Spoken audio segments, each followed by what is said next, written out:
All right, just some final thoughts as I go to take it to, oh man,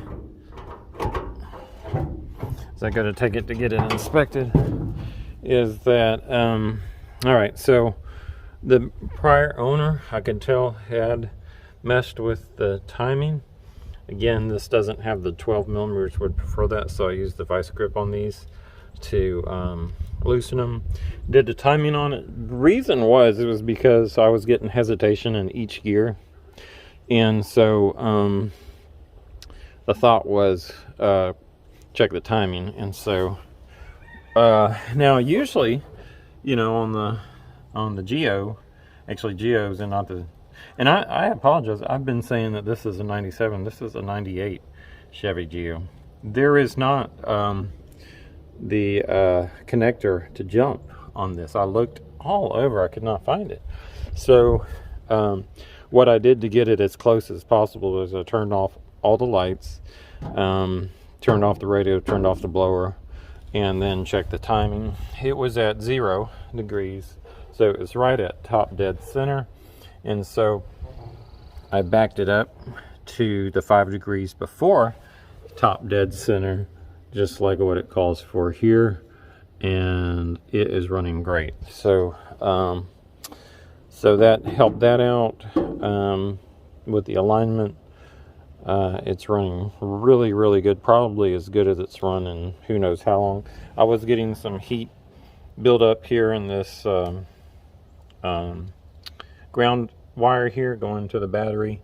It was a lot of corrosion built up at the terminal itself, and possibly not real good connection to the ground here.